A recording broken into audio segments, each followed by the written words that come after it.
ముంబైలోని థానేలో విషాదం చోటు చేసుకుంది. 7 అంతస్తుల భవనం కుప్పకూలింది. 24 మంది చనిపోగా 64 మందికి పైగా గాయపడ్డారు. చనిపోయిన వారిలో 10 మంది పురుషులు, 5 మహిళలు, 9 మంది చిన్నపిల్లలు ఉన్నారు. గాయపడ్డ వారిలో 45 మంది పురుషులు, 10 మంది మహిళలు కాగా 9 మంది చిన్నారులు.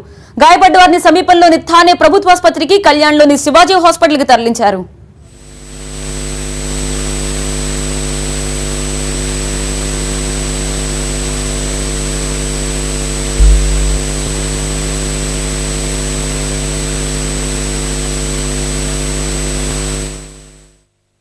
ముంబైలోని థానే పరిసరాల్లో థాయిగర్ లొకాలిటీలు నిర్మాణంలో ఉన్న 7 అంతస్తుల భవంతి పేకమేడలా కూలిపోయింది. అందులో ఉంటున్న అనేక మంది శిథిలాల కింద నలిగిపోయారు. ఏం జరుగుతుందో అర్థమయ్యేలోగానే కొంతమంది ప్రాణాలు విడిచారు.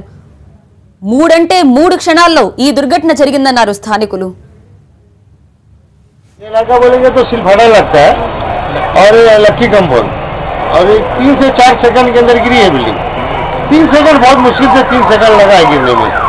एकदम मतलब ऐसा थोड़ा हिला और एक साथ बैठा. బిల్డింగ్ కూలిన సమాచారం అందుకున్న రెస్క్యూ సిబ్బంది హుటాహుటిన సంఘటనా స్థలానికి చేరుకున్నారు. సహాయక చర్యలు చేపట్టారు. తీవ్ర గాయాల పాలైన 40 మందిని సమీపంలోని ఆసుపత్రికి తరలించారు. శిథిలాల కింద మరికొంతమంది ఉండొచ్చని అనుమానిస్తున్నారు. రెస్క్యూ ఆపరేషన్స్ ని ఉన్నతాధికారులు దగ్గరుండి పర్యవేక్షిస్తున్నారు.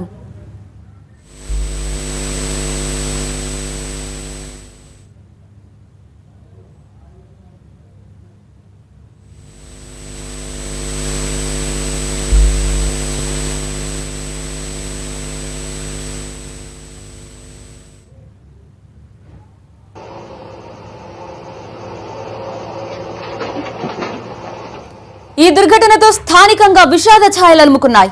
బాధిత కుటుంబాలు కన్నీటి పర్యంతమవుతున్నాయి. నాసిరకం నిర్మాణం కారణంగానే బిల్డింగ్ కూలిపోయిందని స్థానికులు చెప్తున్నారు. బిల్డర్ పై కఠిన చర్యలు తీసుకోవాలని డిమాండ్ చేస్తున్నారు.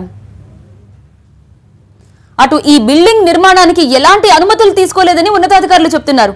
బిల్డర్ పై కేసు నమోదు చేస్తామంటున్నారు. పరారీలో ఉన్న అతని కోసం గాలిస్తున్నట్టు తెలిపారు.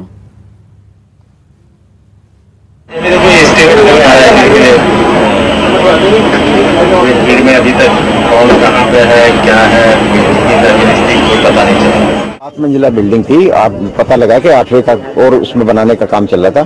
ये सब अनऑथराइज्ड है. इसके बारे में जो भी हम गुनाह दाखिल कर रहे हैं और जो उसमें बिल्डर है या उसके जो पार्टनर हैं उनके खिलाफ गुनाह.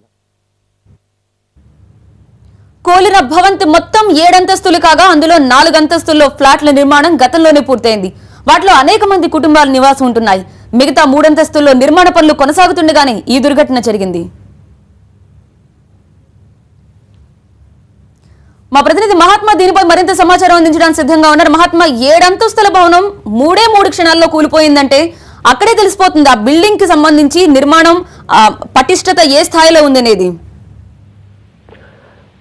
అధికారులు కూడా అదే చెప్తున్నారు. ఎటువంటి అనుమతులు లేకుండా ఈ భవన నిర్మాణాన్ని చేపట్టారని, అందులో ఇప్పటికే 4 అంతస్తులు ఆక్యుపై కూడా చేశారని, 4 అంతస్తుల కుటుంబాలు వచ్చి ఆల్రెడీ నివాసం ఉంటున్నారని అక్కడి మున్సిపల్ అధికారులు, కలెక్టర్ వేలారసు చెప్తున్న వివరాల ప్రకారం తెలుస్తుంది. ఇది పూర్తిగా అక్రమ నిర్మాణం. ఈ కారణంగా పైగా ఎటువంటి నాణ్యతా ప్రమాణాలు పాటించకుండా పూర్తి స్థాయి నాసిరకంగా నిర్మించడం కారణంగానే ఈ భవంతి ఒక్కసారిగా పేకమేడల కుప్పకూలిపోయిందని అధికారులు ప్రాథమిక నిర్ధారణకు వచ్చారు.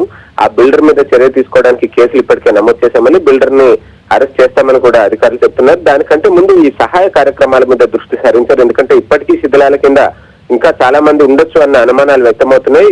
నిన్న సాయంత్రం 6:30 గంటల సమయంలో ఈ దుర్ఘటన చోటు చేసుకుంటే అప్పటి నుంచి ఈ రెస్క్యూ ఆపరేషన్ కంటిన్యూ అవుతుంది. సహాయ కార్యక్రమాల్లో అక్కడి స్థానిక థానే మున్సిపల్ అడ్మినిస్ట్రేషన్, అలాగే జిల్లా అడ్మినిస్ట్రేషన్ తో పాటుగా ఎన్డీఎంఏకి చెందిన ఎన్డీఆర్ఎఫ్ బృందాలు కూడా రంగంలోకి దిగాయి.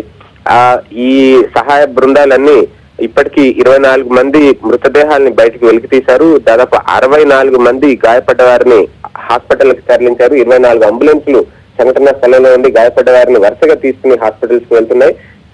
తీవ్రంగా గాయపడ్డ వారిని ముంబైలో ఉన్న జేజే హాస్పిటల్ కి, సియాన్ హాస్పిటల్ కూడా తరలించారు. మామూలుగా గాయపడ్డ వారిని థానేలోనే ఉన్న సివిల్ సిఎస్ఎం సివిక్ హాస్పిటల్ కి, అలాగే పక్కనే ఇంకొక కలేస్కర్ అనే హాస్పిటల్ కి తరలించి అక్కడ చికిత్స అందజేస్తున్నట్టుగా ఈ జిల్లా అధికారులు చెప్తున్నారు. అసలు థానే ప్రాంతం ఎలా ఉంటుంది? ముంబైలో రద్దీగా ఉండే ప్రాంతమా?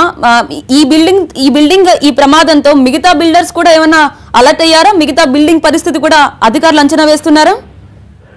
థానే ప్రాంతం అనేది ముంబైలో ఒక రియల్ ఎస్టేట్ స్వర్గధామంగా చెప్పుకోవాలి.